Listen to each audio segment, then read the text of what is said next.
Okay, are you there?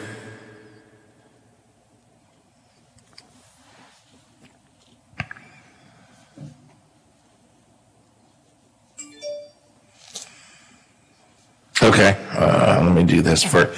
Let's see, we've got Mansion at 8:10. I think it's 8:10, and Albert Wright from WVU Medicine at 9:10.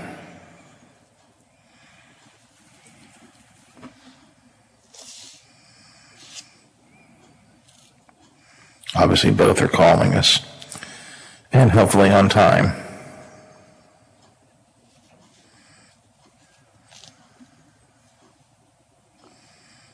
Well, everybody.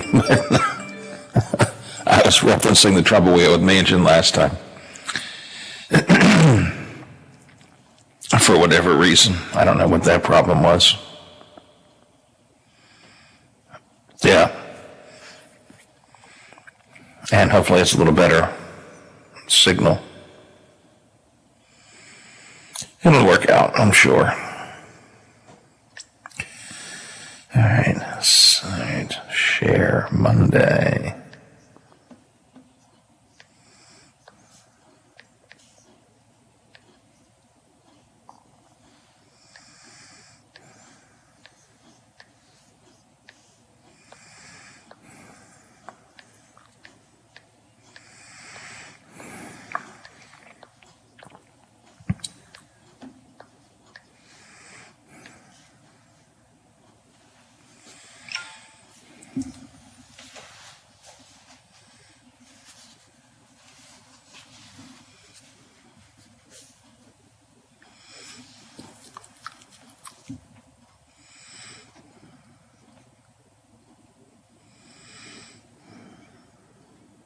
Each day, parents, teachers, students, coaches, and administrators are finding solutions to situations that are unprecedented.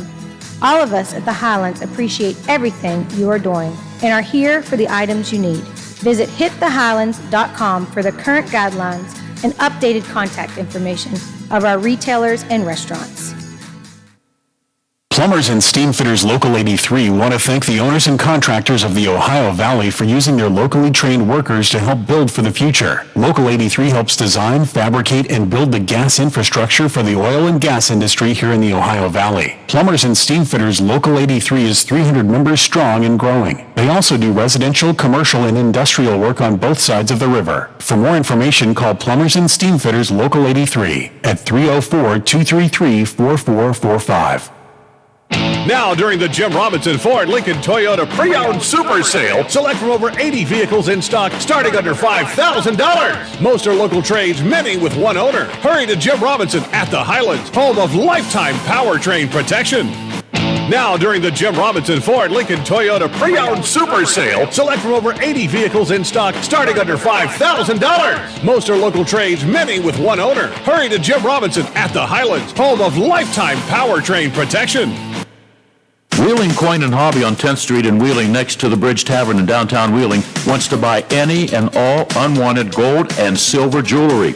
They are paying top dollar for 10, 14, 18, and 22 karat gold plus 925 sterling silver. They also want to buy collectible coins and paper money from before 1933. Wheeling Coin and Hobby is open daily from 9 a.m. to 5 p.m. Monday through Saturday. Coin and Hobby, 304-232-8430, and add them on Facebook.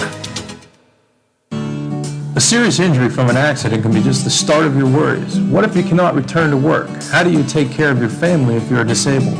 At Gelner Law Offices, we represent seriously injured people and understand their problem. We know how to get you fair compensation. We will work hard to make sure you get the money you deserve for your losses. Don't go it alone. If you're hurt in an accident, call us at 304-242-2900 or visit us at gelnerlaw.com. We'd like to help. Hello everyone, from the Watchdog, I'm the storm tracker Darnell Foster.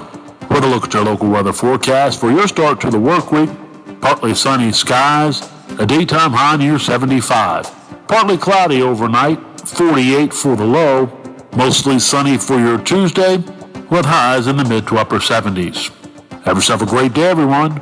From the Watchdog, I'm Darnell Foster. The views and opinions expressed on the following program are not necessarily those of this station or its sponsors. I'm not a Monday guy. I'm not crazy about it either. I also don't like Tuesdays, Wednesdays, or Thursdays. Are you ready to go? I'm warning you, I'm seriously stressed out here. You always drink like this so early in the morning? It's not a bit early in the day for the bottle, even for you. Keep your voice down. Your father's listening to the radio. Make the radio call. It's time to get up. It's time to hear that pop. This tape will self-destruct in 5 seconds. We are go for live.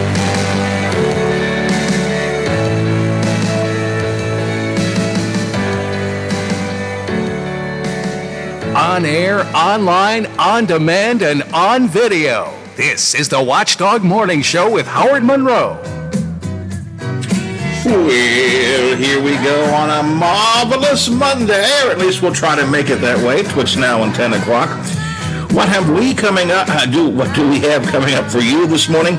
Well, Ohio County kids are continuing in the classroom today. The official DHHR map has us as orange, but the West Virginia Department of Education map keeps us yellow. I've got some thoughts about that, and you can expect a rant on it. Marshall County has to send a couple of school buildings home for remote learning because of staff members who have developed COVID. Wheeling Hospital becomes part of the WVU medical system. We will talk with Albert Wright, the head of the WVU hospitals, about what we can expect from this new arrangement. Western Coal Association is among those officially objecting to the Brooke County power plant that just about everybody else thinks is a really good idea. We'll talk about that. Senator Joe Manchin back with us again today to talk about the COVID relief bill that did not pass last week, as well as his bill to make the Postmaster General's job a nonpartisan, non-political position.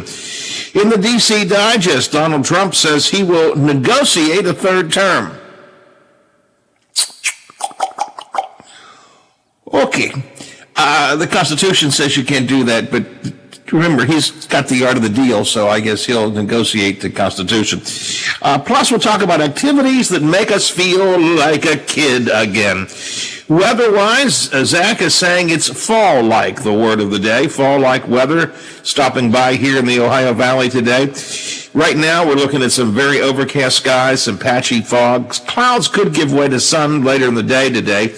Daytime high up to around 73 or so. Currently, as I mentioned, overcast, cloudy, foggy, and 61 degrees at the Wheeling, Ohio County Airport, 59 degrees here at my home studios in the Elm Grove section of Wheeling, and 59 degrees at the Robinson Auto Group Studios, downtown Wheeling, in the heart of the Ohio Valley. Good morning, Brother Biff. How you doing this morning? Welcome to Monday. Good morning, Howard. Not too bad for Monday so far. You were pretty busy at the radio station, I guess, over the weekend, but did you get any, because we had some games and activities between high school football and the beginning of WVU football. They did okay for themselves in their first outing, huh? Well, I mean, yeah, that was to be expected. When you're playing a Eastern Kentucky team that Marshall beat the previous week 59-0, there was no surprise that West Virginia won 56-10. But it was the kickoff of their season and of our season. As the voice of the Mountaineers, Tony Caridi by a little bit later on to talk about that in our Mountaineer report coming up in just a bit. But other than all that stuff, Biffy, other than running the control board and doing the fifth quarter scoreboard show and making sure things went smoothly for the WVU game, did you get out and do anything yourself this weekend? No, did not get out. Notre Dame played at 2:30 on Saturday, so watched that over at Dad's house and watched the NFL yesterday, and that was pretty much it. What do you think of the NFL games that you're watching? You know, small stadiums, small crowds, but crowds. Some people in the stands nonetheless. Do you feel like NFL football is back, or does it feel like a shadow of itself as you watch the games? They and those places too had noise that they were crowd noise that they were pumping in to kind of give you a little feel that the crowd was there, but the places that did have crowds, it looked like late in the football game when the team's up real big and everybody leaves, and you just have those that want to stay that are there. That's what it kind of looked like. But other than the stands, I mean, it pretty much seemed like a normal football game. How does I didn't watch any of the games. How did this piped in sound work? I mean, did it seem corny to you watching it on television, or did it seem to work out pretty well? You know what, it did, and the weird thing is, depending on where the games were, because some teams that have home field advantage, like say the Saints, for instance, they play in the Superdome. I forget what the sponsor of the Superdome is now. It's changed so many times over the years. I can't. I think it's Mercedes-Benz, but whatever it is, that's a place where when the Saints are on offense, the crowd knows that they're quiet. So that wasn't anything weird. When Tampa Bay had the ball, and you didn't hear the crowd, you're so used to hearing the Saints crowd when they're on defense and just everything going, and all of a sudden you don't hear that, and you could hear, the audibles and everything that was going on, and occasionally a word would get snuck in that you probably didn't want the kids to hear if they were listening. But I mean, other than certain teams that play home field where they play, other than that, when it really didn't seem that much different. But you could certainly tell in certain stadiums where their crowd and without crowd, the difference that it made. I just can't help but think it makes a difference to the players. I know they're professionals, and they know what they're doing, and they can play in silence as well as shouting. But I just can't help but think that the crowd makes a difference, and the crowd noise makes a difference. And it's got to affect the way they play to some extent or another. And the other thing I did notice, what you pointed out there, Bippy, I did not watch any games, but I saw some social media postings about they better start watching what's said on the sidelines. I gather a few not so nice words made it their way to the broadcast on a couple of occasions. Yeah, depending on what game you watched, and after the Patriots game, because the Patriots played at home, and Bill Belichick's already in rare form, because the reporter asked him a question about, and however many years you've been coaching, and with this being, the first time with fans here, he goes, the reporter asked Coach Belichick, he goes, well, can you compare it to anything? Belichick gives a one-word answer. He goes, practice. And that was it. That was the answer to the question. Just one word, practice, and that was it. And it's that makes sense, actually. That makes sense. It's like, yep, you can tell Belichick, though, he's already the first game, and he's in mid-season form already. And coming back to high school for a minute, let's see, we had JM and we had Central here on the Watchdog over the weekend. One successful game, one not so successful game for our home teams.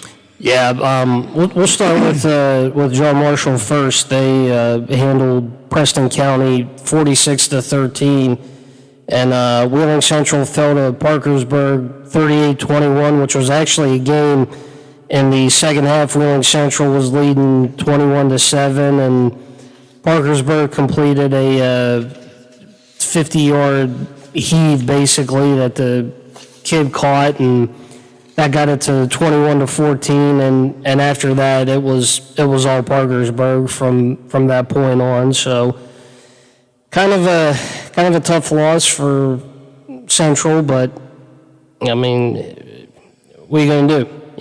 Puts with 0-2 in the season, though, right? Yeah, first time they've been 0-2 since I think the 2017 season. Forgive me, those of you listening to me. I'm sorry, I got the frog in my throat. I'm trying to get it out. I can't. Yeah, I think. Vivi, why don't you turn the mic off? My mic off for a second. Let me try to clear that out. Oh man, don't know what's going on there. Well, I do know what's going on there, and I'm not too happy with it. So. Yeah, I think again, I think you have to go back to 2017. the last time a Wheeling Central team started the season 0-2. So Plans are for another JM, another Central game this weekend here on the Watchdog, if all stays well and fine, right? yeah, Wheeling Central, they are scheduled actually to go to Shadyside. That game Friday night, and John Marshall. Let me see where John Marshall is. Oakland? I think so. I think it is. Yes, John Marshall at Oakland. So those are our games scheduled, at least for the moment. Now, again, oh man, pardon me. Wow, holy crap. Well, that might be what it is. That might be what's doing it. But those, barring any other changes to schedules, and Lord knows, who knows what's going to happen this year. In fact, I want to talk about that coming up next here on the Watchdog Morning Show, because this was a bizarre weekend. So we're really sort of kind of in orange, and on Friday, the governor said if you go to, we being Ohio County in this case, we're kind of in orange, and the governor said on Friday, if you go to orange, no football and only remote learning. My God, there's a picture of him, Channel 7 uses, of him pounding the table. We will do this right, pounding the table. So it comes out over the weekend that we're orange, except apparently somehow we're yellow. And, well, I want to talk about that. And we will do that coming up next here on the Watchdog Morning Show. From the Watchdog Network, right now, traffic. Here.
GelnerLaw.com. We'd like to help. This is the sound of a racing heart. It's beating a little faster because it belongs to a young child. But this child isn't in the middle of a close soccer game or playing with their puppy in the yard. Her heart is racing because she's just been told she has to move foster homes again. Change a child's story. There's a child waiting for a volunteer like you. Learn how you can help at casaforchildren.org. Plumbers and Steam Fitters Local 83 want to thank the owners and contractors of the Ohio Valley for using their locally trained workers to help build for the future. Local 83 helps design, fabricate, and build the gas infrastructure for the oil and gas industry here in the Ohio Valley. Plumbers and Steam Fitters Local 83 is 300 members strong and growing. They also do residential, commercial, and industrial work on both sides of the river. For more information, call Plumbers and Steam Fitters Local 83 at 304-233-4445. Hello, everyone. From the Watchdog, I'm the Storm Tracker, Darnell Foster. With a look at your local weather forecast for your start to the work week. Partly sunny skies, a daytime high near 75. Partly cloudy overnight, 48 for the low. Mostly sunny for your Tuesday, with highs in the mid to upper 70s. Have yourself a great day, everyone. From the Watchdog, I'm Darnell Foster. Follow us on Facebook for the latest news, show updates, podcasts, alerts, and live video streams from the Valley's only network dedicated to local, community-driven talk radio, The Watchdog. Give us a call and tell us what you're thinking. Locally, 304-214-1600. Out of the area, toll-free, 866-514-1600 or 304-232-8255. Live and local for the Ohio Valley, the Watchdog Morning Show with Howard Monroe continues. We're looking at 61 degrees at the Wheeling, Ohio County Airport and 59 degrees here at the Robinson Auto Group Studios, downtown Wheeling. In the heart of the Ohio Valley, it is overcast and it is foggy this morning. I see the debate is going on still on my Facebook page. I'm going to get into this a little bit later on. Not into it right now, but there's a troll that keeps showing up on my Facebook page that keeps asking me questions that I've answered quite frequently on this show, and I refuse to engage with a troll. When trolls want to divert you from your point, they try to throw crazy things at you or questions at you, and well, why won't you answer this? Because it's irrelevant. So I don't respond to the troll. But I'm going to get into this a little bit later on. But I see already this morning, and it has to do with the fact that I believe that we should be more careful about wearing masks and following social distancing guidelines, and I think that restaurants and other places that don't do that should be held accountable for it. But this morning I see someone is already saying, yeah, and you know what, he's even drinking Dr. Pepper this morning. He's drinking Dr. Pepper. That's no good for him. And why is he? So that's an example of why it's no good. He says everybody should be careful about health, but he's drinking Dr. Pepper. Hey, what I drink and what I eat impacts me and me alone. And public health is a totally different issue. So I will get into that a little bit later on. Just looking here. Yeah, I'm going to have to, I've tried very hard not to do this, but I'm going to have to probably block a couple of these people because it's just idiocy that's going on my Facebook page. And I don't mind having people challenge me or question me, but I don't deal with trolls, and the trolls are getting a little bit out of hand here. So anyway, I just noticed that earlier this morning, it's already started. Now he's drinking Dr. Pepper on his live broadcast. How can you preach to wear a mask and eat stuff like this and drink diet soda? Because one is a private health matter and one is a public health matter. It doesn't take a genius to figure it out. Perhaps they're not geniuses who are offering the comments there. Let's get to the issue of public health. First of all, 2 Marshall County schools are not having in-class learning today. Apparently at both McNinch Primary School and Sherrard Middle School, they have found staff members that had tested positive for COVID. So as a result, both McNinch Primary and Sherrard Middle in Marshall County are on remote learning only for the next 2 weeks, assuming only 2 weeks, assuming that no more problems arise because of these 2 particular staff members. We are still in Ohio County in the yellow category. For the education map, did you follow the story over the weekend, Biff, about the color maps? Oh, absolutely. I mean, it's with football and everything else going on, and whether or not kids are going to be in school, whether or not they're going to have remote learning, what are parents going to have to do. I mean, it's something that I think we should be and are going to have to follow every week now until something either changes or whatever else happens. We got to figure out what it is we're supposed to follow. So Saturday morning. Now we know that the controlling map comes out at 5:00 on Saturday. We learned that originally 9:00, and then last week they moved it up to 5:00 to give parents more time to plan. So, but maps come out, these color-coded COVID maps come out every day from the Department of Health and Human Resources. They take the numbers of cases and they look at them and they come up with the color coding. So Saturday morning, the map comes out and Ohio County is orange, which is where a lot of people thought we were going to be based on the numbers that were increasing over the last several days. So we're orange, which would mean remote learning only and no football. So we're all prepared for that, and I even said, as I posted that, I said, but of course the official map won't come out until 5 o'clock. Let's wait and see. And the official map came out at 5 o'clock, and indeed, we were still in the orange. Until we learned that actually the DHHR map, the one that the governor cares so much about and pays so much attention to, isn't what makes any difference. The State Department of Education makes up their own map. And what's amazing is that although Saturday morning and later Saturday afternoon, Ohio County was in the red based on the metrics created to determine whether or not we should or shouldn't, what color we're going to be. That was Saturday morning, and then Saturday afternoon.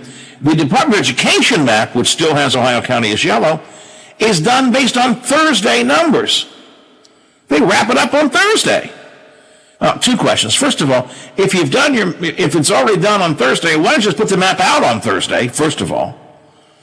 And secondly, why do you need to massage these numbers to make a different kind of map than what the DHHR is? I mean, I know the answer. The answer is they want to get kids in school, they want to have football, and by golly, they're going to do whatever they can to manipulate this map to make it happen. So the reality is Ohio County is in the orange. We are in the orange category.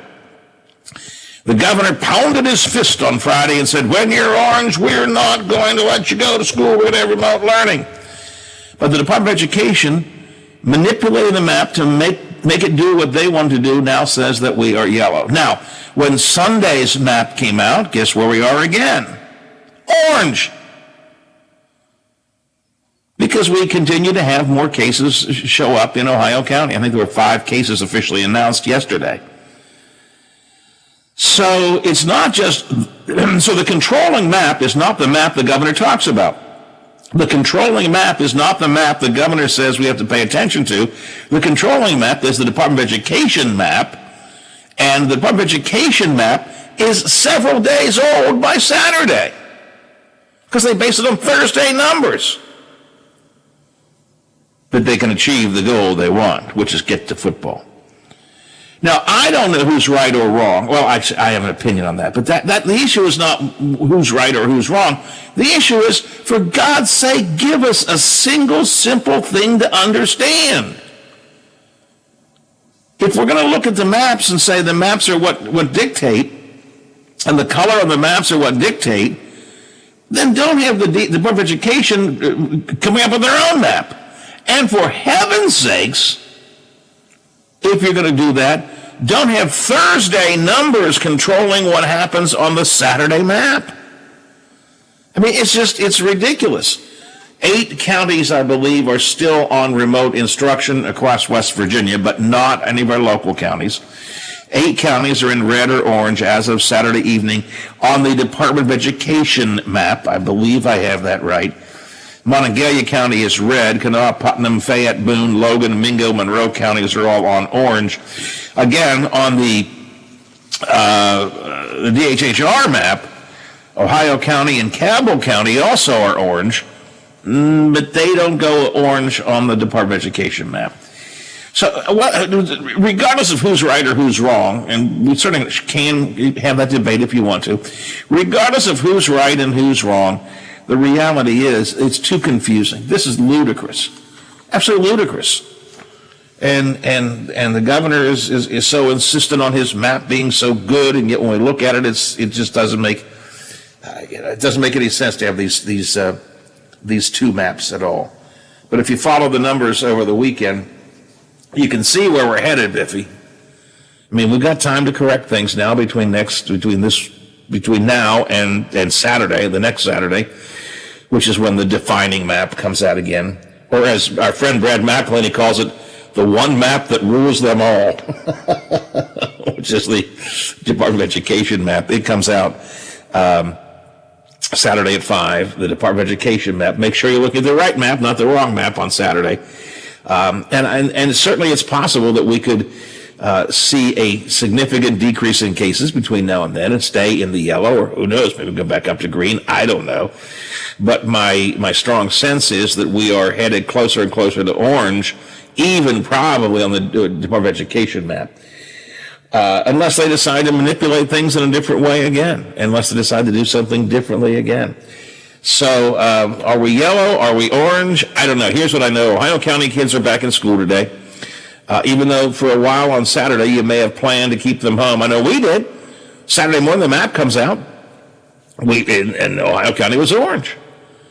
And we begin here with Teddy figuring out, okay, what are we going to do next week? Now we have to start thinking about him not being here. And then it turns out it's the wrong map. It's the wrong map. Too confusing, too stupid. Where's the leadership in all of this? This is no way to run a railroad. And are there other areas that need to be looked at as well? Somebody has posted on my Facebook page today, well, what about the large number of people at a wedding over the weekend? I'm not familiar with that, but that too should be looked at. But schools are what I'm primarily focused on, because that's what most of us, and that's where most of us have contact with this whole issue. It's what are our kids going to do in school? What are our staff going to do? What are the teachers going to do in school? And now we just have to kind of, just figure out, I don't know what. And I'd love to know how the Department of Education, why the Department of Education has to manipulate the map to do something different. If the DHHR has these numbers already done, why don't we just live by that map? Oh, again, I know the actual answer. The Department of Education wants to get us away from orange and as much as they possibly can. That's the real answer. They want to get football going. They want to get kids back in the classroom. But why don't we just live with one map? It's just absolutely ridiculous. So again, over the weekend, and Biffy, you were following that, the changing in the maps over the weekend. Yeah. First heard we went to orange Saturday morning, and the first thing immediately I thought of was, well, and then... And this goes back to games and having the schedule. Immediately, the first thing I thought of, well, not only is Central not going to be able to play this Friday, but the following Friday, the 25th, they're supposed to play a team that's in Orange County, and they're probably now going to miss out on possibly 2 weeks' worth of games. Well, this week we're clear, so because it turned out not to be orange, turned out to be yellow. Yeah, and found out later on in the day, and I even had people saying yesterday, well, Ohio County's orange. I go, no. I go, don't look at the DHHR map. The one you need to look at for all that is the one that the Department of Education's using, because it says we're in orange or we're in yellow. Yeah. Follow the education map, not the DHHR map, and it's kind of like, well, how do you explain it to someone? And really, that's the only way you can. There's two maps. The DHHR puts out this map. The Department of Education is using this map for schools and sports. So you're better off following the one for the schools and the sports than you are the DHHR one. Except the schools and sports map is 2 days old by the time it comes out on Saturday. It's based on numbers that are based on Thursday. I mean, why do we need to have two maps? I mean, why do we have to have two separate maps? And so, since the primary thing that people care about are the DHH are the schools, so what in the world do we need another? Who's controlled by the DHHR map? I mean, I guess maybe the weddings and other kinds of things. Maybe that makes a difference there. But the thing that people care about is the school. So why can't we just have the one? To quote Brad McElhenney, why does the one map that rules them all have to be different from all the rest? It just doesn't make any sense to me.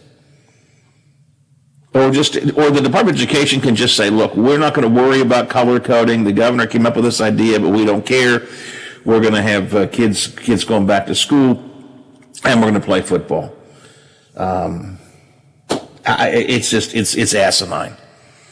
And where's the governor? I have not heard, Biffy, did you hear? I did not hear a single word from the governor about this all weekend long. This was a fairly big confusion over the weekend, particularly in Ohio County. Cabell County fell into the same situation where they were orange on the DHHR map and yellow on the Department of Education map.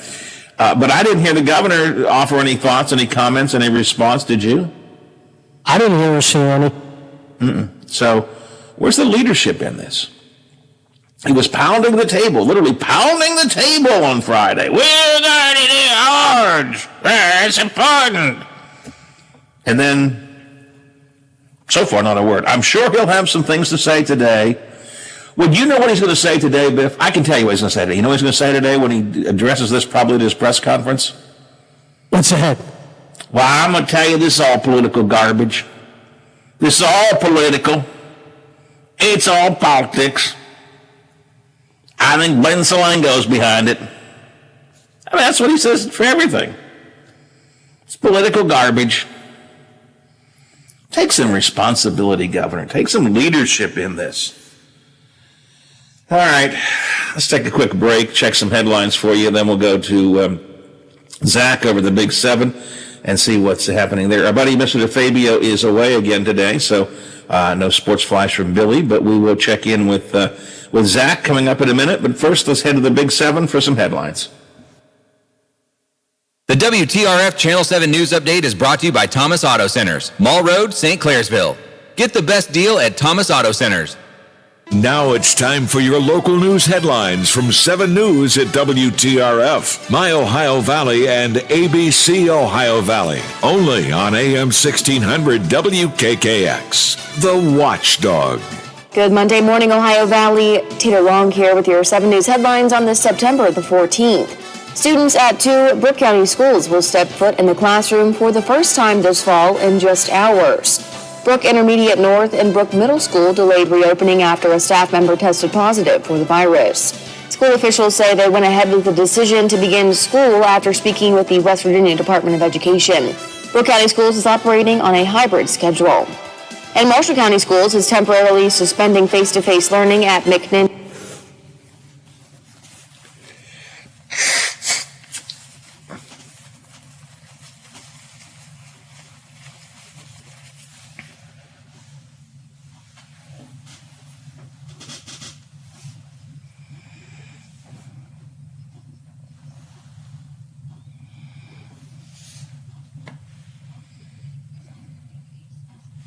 Spanko Arena for the proposed GC&P development project. Despite restrictions limiting indoor public gatherings to 25 people, the purpose of the event and large size of the venue will allow for the hearing to take place.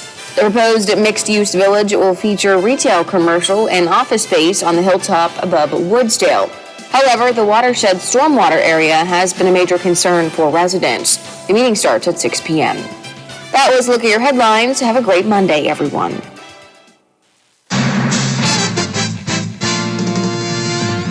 Metro News Sports, good morning. I'm Kyle Wiggs. Mountaineer coach Neil Brown anticipates his team being at full strength for its next game, September 26th at Oklahoma State. As you know, unfortunately, we had 11 guys that didn't play today, several starters on offense. Their suspension is over as of the last second of that game running off. They'll be back with us. It was non-COVID related. The suspensions, they all weren't for the same thing. Not going to get into it. I do want you all to know this. Is love those guys and really believe that a lot of them are going to be a huge part of the success we have this year and the success we're going to have moving forward. The suspensions allowed for Fairmont senior graduate Zach Frazier to earn the start at center, even as a true freshman. Spring Valley graduate Grayson Malasevich earned his first playing time. He caught a 30-yard pass in the second half, and redshirt freshman and Morgantown graduate Nick Malone made his first appearance as a Mountaineer along the offensive line. Fairmont senior grad Rhett Heston got into the game as well. Updated Metro News high school football power rankings. You can access a new top 10 in each class, an updated top 10 in each class at WVMetroNews.com. George Washington High School kicker Michael Hughes is verbally committed to play at Appalachian State. Made that decision public on Sunday. More at WVMetroNews.com. You're listening to Metro News, the voice of West Virginia. Sunday night, NFL, Rams beat Dallas 20-7. Monday night football doubleheader tonight. Steelers at the Giants at 7, Tennessee at Denver at 10:15. Major League Baseball, Kansas City blanked the Pirates on 5 hits, 11-0. Reds rallied, beat St. Louis 10-5. Yankees over Baltimore 3-1. And Alex Mills of the Cubs threw a no-hitter as Chicago blanked Milwaukee 12-0. From the Metro News Sports Desk, I'm Kyle Wiggs. Hi, it's Hoppy Kirchville. Join me weekdays at 10 o'clock for Talk Line. We'll talk about the big stories affecting us in West Virginia, top political figures, sports personalities, sometimes just plain folks, offering their opinions on what's happening today. 10 till noon, right after the Watchdog Morning Show with Howard Monroe. Watch out! He could climb on his soapbox at any time. The Watchdog Morning Show with Howard Monroe continues. Well, it's looking overcast. It's looking foggy outside. It's cool this morning, around 60 degrees, 61 at the airport, 59 here at the home studio. So fall-like, I guess, is the word of the day that Zach is using over the Big 7, right, Zach? Yes, you are correct. Alluding us to those weekday weather words for your Monday. Fall-like or fall-esque, as well as a little windy expected for your Monday. And it's, again, very overcast outside right now, or fog. Sometimes I can't tell if it's cloudy or is it just real foggy outside, but I can't see much out my back window, let's put it that way. Yeah, no, that's fair. It's certainly overcast to kick things off this Monday morning. And again, talking to Taylor, if you were to put a color on every day of the week, Monday would certainly be gray, and it's a fitting color for the start of your Monday, but things will actually turn brighter, bluer, and sunnier as we head into your afternoon. Definitely a little bit of a mixed bag of weather tricks for your Monday. I'm expecting those clouds to start to burn off as we head into the afternoon. High pressure will be to our north into the upper Great Lakes region, giving us rather clear conditions all day today and extending all the way into Tuesday, but it will certainly feel seasonable. We're getting temperatures in and around the mid-70s today as well as into Tuesday, but if you're a fan of the summer weather, it looks like Wednesday is going to be your last day to see temperatures in the summer range with expected highs near 80 degrees, and that could very well be the last time we approach 80 degrees in the year of 2020. But who knows? We could be seeing bright blue sky, sunshine, and high temperatures in the mid to upper 80s in December. Who knows how 2020 will have it play out for us? Well, 2020 keeps throwing us curves. There's no question about that. We're really just about a week away from the official beginning of fall, right? Yep, that is correct. 8 days, September 22nd for the autumnal equinox. So it's not surprising that we're starting to feel cooler and more fall-like, because fall, the unofficial start of fall, I think, begins after Labor Day, and the official start of fall will begin next week. So not totally surprising here. Nope. That we, I just hope we stay in fall for a long period of time and don't head too quick to winter. Do you have any sense of what winter's going to be like yet? Have you looked ahead into that? Yeah, so Dr. Dave, myself, and then we're getting ready to introduce a new meteorologist since Alexa is going to be leaving us here shortly. We're actually going to start getting things put together for a winter weather outlook. And, of course, being a weather weenie that I am, I've, of course, been looking ahead into the winter. And it looks like we're going to be in a La Nina pattern. And what that means is we're going to notice some pretty warm sea surface temperatures out into the northern Pacific Ocean. And that's what's going to give us, well, you would think, okay, it's going to be warmer waters out there, so how does that impact us? Well, that impacts the polar jets, and that's what brings us some cool air into the entire United States. And unfortunately, if you're a snow lover, it's not looking like it's going to be a snow-filled winter. I'm expecting it to be a little warmer as well as a little wetter. I'm expecting it to be more rain than snow and warmer temperatures than cooler. But I haven't looked too in-depth to get any month-by-month breakdowns. Hopefully I can have that by mid-November with, of course, working with Dr. Dave and the new meteorologist. But brief looking through things, it looks like it's going to be a little warmer, a little wetter, less snowy, so I'm not going to be happy. Yeah, that sounds kind of crappy to me. Yeah, a little muddy, a little brown. I don't like that. If we're going to have winter, let's have winter. That's my approach to it. We talked about this before. I'd like at least a little bit of good snow.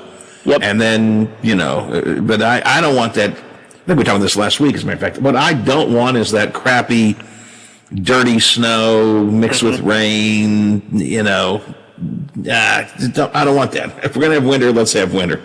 It almost seems like every time, at least from my knowledge, and again, you'll probably recognize it more so than what I did because I was still new into the whole meteorological thing, but it kind of seems like we were always on the cusp of getting pounded with a good snow, or we were just on the cusp of it and we got all rain, right? Yeah, that's true. You're right. Either we get it good or we don't get it much at all as far as winter goes. Yeah, that's a really good point. Yeah, and we had around here several years ago, we had 2 or 3 years that were just sock 'em in snow.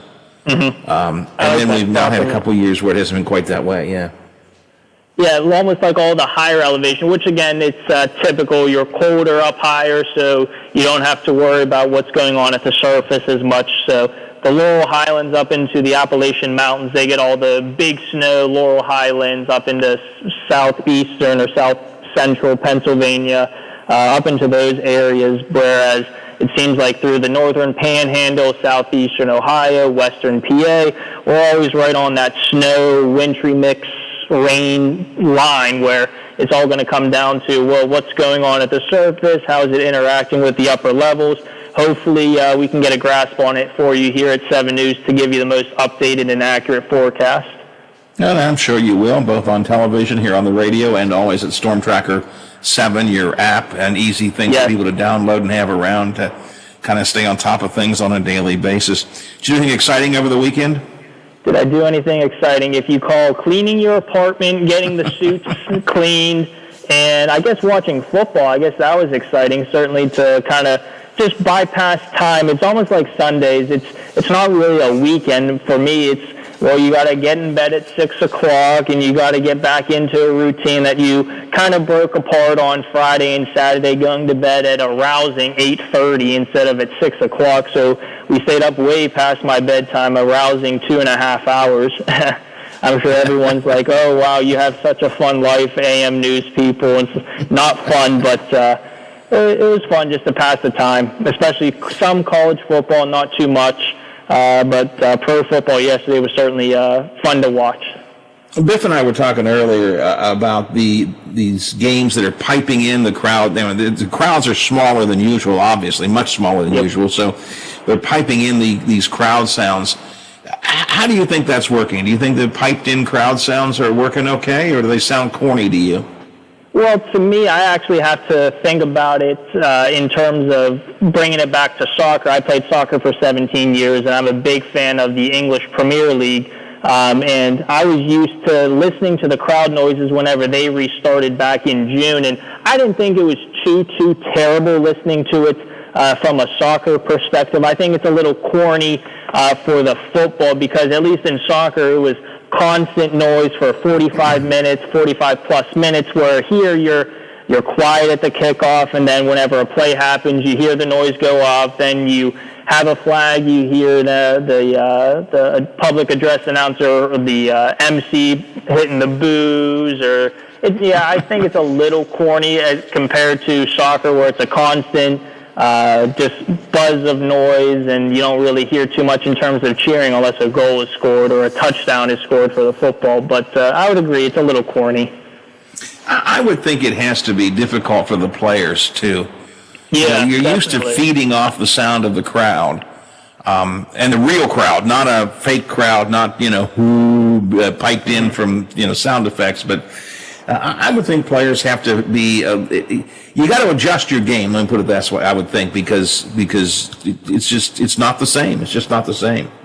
Yeah, I wouldn't think it would. I would certainly think it would be hard just to get excited for a big sack or an interception. But I'm sure they're just happy to be out there going to work and providing entertainment for the general public, especially in the times we are in. But I'm sure that kind of feeds a little bit of emotion into it. But I agree with you. If you're at a home team at a typical hostile stadium, it certainly takes the edge off for any away team. So you would hope to see better matchups. Absolutely. All right, Zach, appreciate your time this morning. We will do it again tomorrow. Thanks for joining us today. About 61, I think, is what I saw at the airport right now. I've got 59 here at home, so let's average it out and call it about 60 degrees and overcast outside right now. Sounds cool to me, but it will change as we head into your afternoon. I promise you that. All right, sounds good. We'll talk to you tomorrow. Thanks, Zach. Appreciate it. Yep, we'll see you. That's our buddy Bye-bye. Zach Petty from the Big 7, WTRF TV, checking in this morning here. Our morning weather update at 6 before the hour here on the Watchdog Morning Show. DC Digest, Donald Trump is going to negotiate a third term. Oh, God, help us. Jeez, I'll get to that coming up a little bit later on. But let's talk and get to Senator Manchin coming up in the next hour of the show as well. And we will talk about the COVID relief bill. We'll also talk about the senator's concern about the Postmaster General, which he has been raising concerns about frequently in recent months. And we'll talk some more about that coming up next hour. Let me remind you right now, since we're talking about the NFL and Biff and I were talking about the high school games and so on, if you're a big sports fan, one way to kind of make it a little bit more fun is by putting a little cashola down, by putting a bet or two down. You know, get a little skin in the game, as I like to say. By now, you probably have heard about the world-class sports betting app that we promote here called FanDuel Sportsbook. FanDuel makes it easy to find and place your bets. They've got some of the best odds you're going to find anywhere. Constant enhanced odds boosts. They even will get you your winnings in as little as 24 hours. So right there, a lot of reasons for you to try FanDuel Sportsbook. But I got two more for you right now. Number one, new users can place their first bet on FanDuel risk-free and get up to $1,000 back in site credit if you don't win. Bet up to $1,000 on anything you choose to bet on, or almost anything you choose to bet on.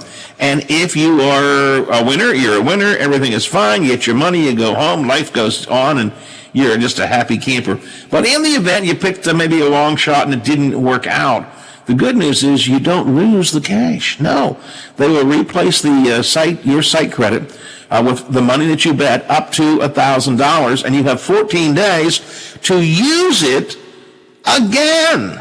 All right? So keep that in mind. And again, you can take advantage of many of the different kinds of events. They've got all kinds of spreads and money lines and same game parlay bets that are coming up every week, something different all the time. They've got a FanDuel Double Up right now. It's a promotion always available to all of their customers, where basically you place a pre-game money line wager, okay? So you place a wager, however you think, on the game. If your team scores over 35 points, your winnings will double. Hey, that's not bad. You have to double your bet, you just get double your winnings back. I like the sound of that. The maximum bonus is $50 in site credit. It's one eligible wager per person, so you can only bet one time using this particular double-up deal. So go see for yourself why FanDuel is the #1 sportsbook app. You begin by downloading the FanDuel Sportsbook app to get started. Be sure to sign up with the promo code Monroe. That way they know we sent you here from the Watchdog Morning Show. FanDuel Sportsbook, promo code Monroe. A reminder, you must be 21 or older. You must be present in West Virginia. The first online real money wager only. The site credit is non-withdrawable. You can't take it out in cash. You can only use it again for another bet. It does expire. Oh, this says 7 days. They must have changed their deal on that. You have 7 days to do it now. Restrictions do apply. See sportsbook.fanduel.com for details. And a reminder, if you gamble for fun, life is good, and I hope that you enjoy it. But if you have a gambling problem, I don't want you to gamble. I want you to call 1-800-GAMBLER or visit www.1800gambler.net. FanDuel Sportsbook has more ways for you to win, including right now the double-up deal that they've got for you and the free up to $1,000 risk-free first bet deal.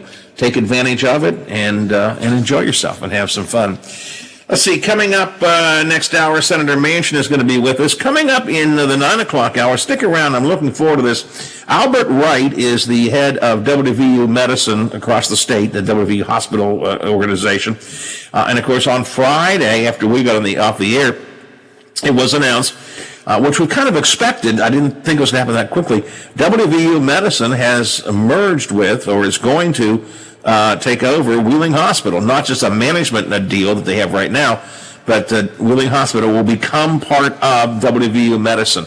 What does that mean exactly? What will that do to the quality of patient care? What will it do to employees? What will it do to, in general, our health care here in the Upper Ohio Valley? And how did this whole thing come about? Albert Wright, the head of WVU Medicine, will join us to talk about all of that coming up in the 9 o'clock hour. So we've got a very busy next couple of hours here. Stick around. Lots of good conversation to go. And remember, if you have some input you want to offer, you can do it easily and quickly on the text line, 304-214-1600, 304-214-1600, the Watchdog Radio Network text line. It's 61 degrees at the airport, 59 here at the home studios, cloudy, overcast, and 8 o'clock as we head to ABC.